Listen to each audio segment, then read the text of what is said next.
Hello racing fans, and a warm welcome to Trackside, proudly brought to you by World Sports Betting. Bet with the best, bet with WSP, a leader in the fixed odds betting market and number one in the anti-post betting market. Well, Trackside this weekend, it's a doubleheader, Saturday and Sunday. Saturday we at the Big T, lots of action to look forward to there. Including the Oaks and the Derby Trial, and of course the Drum Star Stakes and the Senior Santa as well. And when I had a look at that card, well, it is competitive racing, and I have no doubt that the exotics are sure to pay well on Saturday. And then we move over to Sunday at Greyville, and that race, there are a few horses that look to be standouts in their respective fields, and I've included two horses from Sunday to follow, and just the one horse on Saturday. When I had a look at Saturday's fields, it looks like an exotic card. With regards to having a punt on the head, there are a few in their respective races that you can have a go on, but I think it's more an exotic card on Saturday. Well done to the winners last weekend. Of course, it was the World Sports Betting Classic Day in Red Saxon. What a win for Joey Soma, getting the better of Safe Passage and denying Safe Passage a run into the Triple Crown. But Rain in Holland, the followers of the Sean Terry runner, well, she's on track now to possibly grab the Triple Tiara, and on what she's shown to date in the first two legs, the Guineas and the Classic, the distance will be no issue for her, and I think that she will be very hard to beat come the third leg of the Triple Tiara. It's tough to pull off all three, but we've seen War of Athena do it last year, and we've seen a few others do it in years gone by, and I think that she's a very talented filly. She's been held in high regard since her 2-year-old campaign, and really nice to see her follow up as a 3-year-old as well. So that's something to look forward to come what is going to be, I'll call it Champions Day, because coming up in April will be the last two legs for the 3-year-old features, the Derby and the Oaks, and there'll be a whole host of feature races as well. But all that we'll cover in April, when all that comes to a great race meeting that will obviously World Sports Betting will be a part of as well. This weekend show, guys, well, it's 3 to follow. We got 3 horses that I've picked out to follow. One comes up on Saturday at Turfentine, and then we got one on Sunday. 2 on Sunday at Greyville. So I've also done a Jackpot 2 that I like on Sunday at Greyville. So we'll go through the Jackpot 2 as well. But away we go with our 3 to follow. And we'll begin in what I think will be the shortest priced horse on Saturday at Turfentine. And I think this horse will be priced up in the red as well on the form that he represents. But it'll be a nice confident start to this all-to-come treble that will be up on the World Sports Betting menu. It comes up in race number 3. It is a graduation plate over 1,600 meters. His name is Castletown, trained by Stuart Pettigrew. And as a 3-year-old, I think he's done superbly well. He's run in the Grade 3 Graham Beck Stakes, where he ran third to Desert Miracle. If you go to the World Sports Betting, Dingans was a decent 5th behind Safe Passage. Then the Grade 3C Cottage Stakes, that was not a bad run as well, finishing 4th behind Aragosta.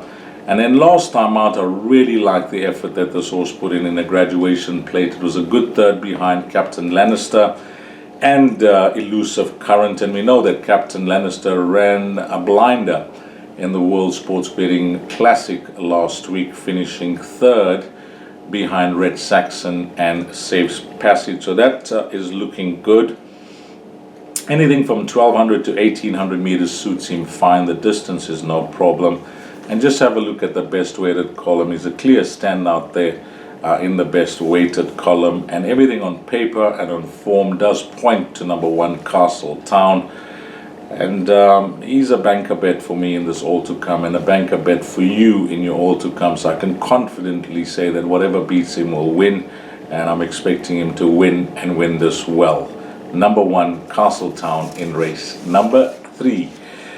Just the one runner at Turfentine, as I mentioned, because I've saved 2 for Greyville on Sunday, and the first of our 2 horses will come up in race number 5. Now, this horse called Madiba's Kappa, we went for last time out. That was at Scottsville.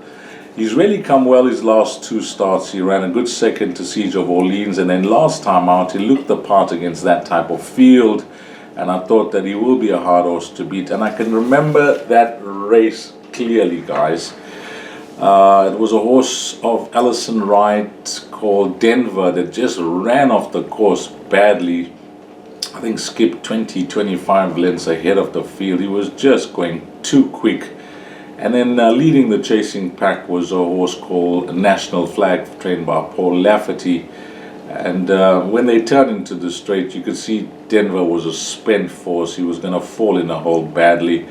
And it was a smart ride. It was a tremendous ride, I thought, by Tandiwe and Goodlaw, because of the chasing pack, he actually skipped at the top of the straight on Paul Lafferty's runner, and he was about 4 or 5 lengths clear of the third place runner, who was Madiba's Kappa, that was making his run. And when they came into the final 200 meters, it looked like National Flag was on very, very tired legs, and Madiba's Kappa was going to get the better of him, but it was not to be. It was a courageous, gutsy performance from National Flag, because when Madiba's Kappa came alongside him, he actually found another gear and he ran all the way to the line. So full marks, a 10 out of 10 ride from Atandiwe and Goodlaw. You have to give the horse credit as well, after all that happened in the race, to still find a good finish. So National Flag got the better of Madiba's Kappa that day, and Madiba's Kappa this time round, he comes to a gravel and he's nicely drawn at 3, which is a plus. But I'm just hoping that Jockey Muzieni, who's now got to know him as he did last time out, doesn't have him outpaced turning into the straight, because last time out, he had some ground to make up when National Flag skipped. He was making up the ground, but in the shorter running at gravel, he has to be within striking distance, because with all due respect, it's not the strongest field that he takes on here. And I think that when I assess the opposition, the way the race is going to be run, from draw 3, if he's positioned halfway into the back into the straight, I think he'll be hard to beat here. Number 3, Madiba's Kappa. And then the last of our 3 horses for the weekend comes up in the lucky last, which is race number 8 at Greyville. Now this horse, he's caught the eye in both his runs back. His name is Alsmart Daddy, and he's partnered by Anton Marcus. He's trained by a very informed stable of Lorenzo Karim. Well done to the yard. Lorenzo recently taking up his trainer's license, and things going superbly well for him. This horse, Alsmart Daddy's had 2 runs back since they gave him a break on the 16th of May. He's been off for 8 months, and his first run back was on the 24th of January, and that was over 1400 meters, and he took up the running early that day. He was the lowest rated horse in that field, so he carried bottom weight of 52 kgs, and he just found one better on the day. He was caught very late by Spring High. That was a good run back, showing his well-being coming off that long break. And then the last time out, well, I just thought the stable threw him in the deep end. He was the lowest rated horse in that field at 77.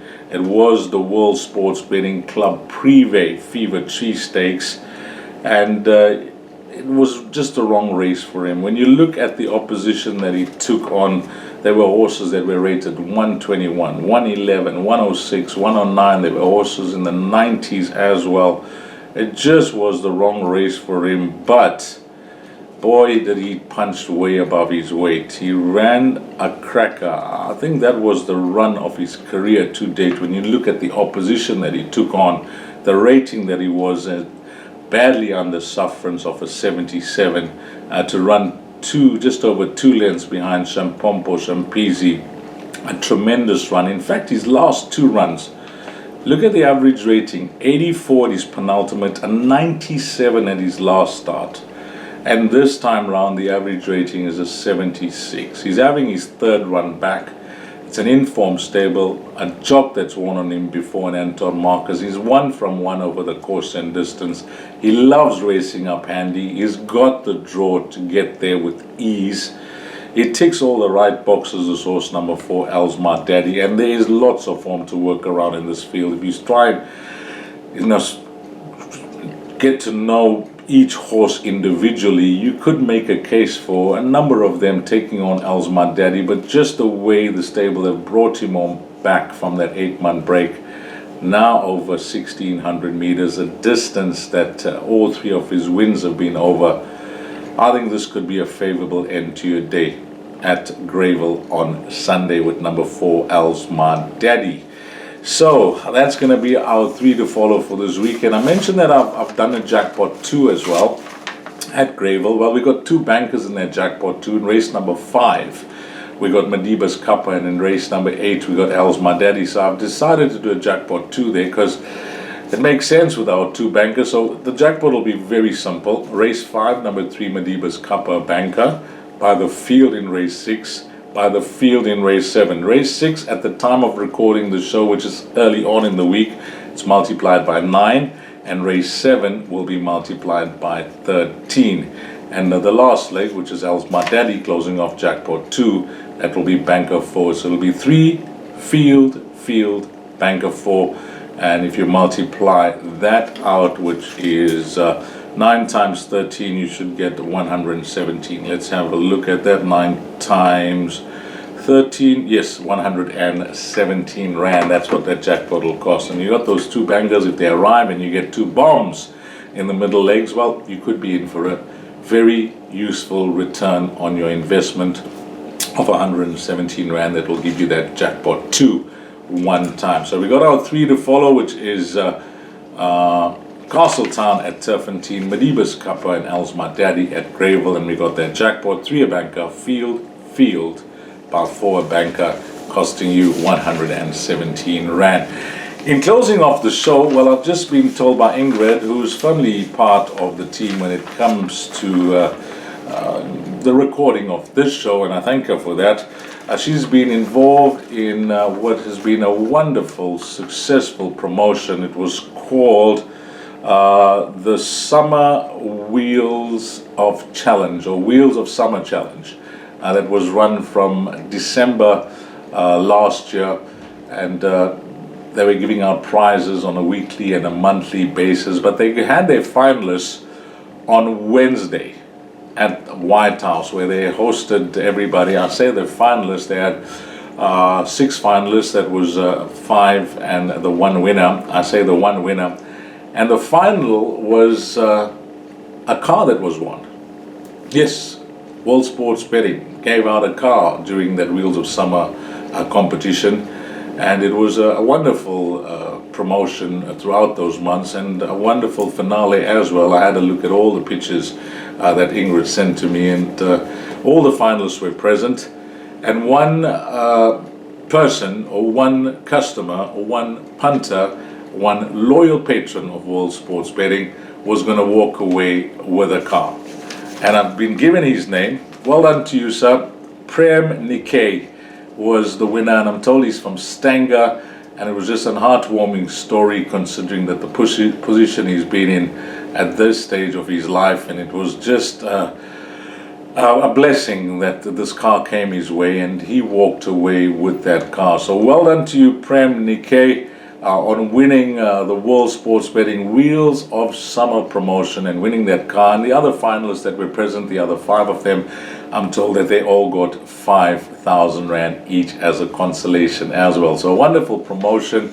I think well done to World Sports Betting with that. And I'm told that, yeah, keep your eyes on the website and whichever store you visit, because there will be many, many more promotions to come. But a great promotion won by Prem Nikkei, walking away with that car. Well done to you, Prem Nikkei. Hearty congratulations. And that's a wrap of our show, guys. I trust that you're all going to have a wonderful weekend wherever you're punting or whatever you're planning to do this weekend. I hope you find all the winners, and on behalf of World Sports Betting, thanks to all the punters, but more importantly and more especially, thanks to you, the valued customer. Until next weekend, you take care.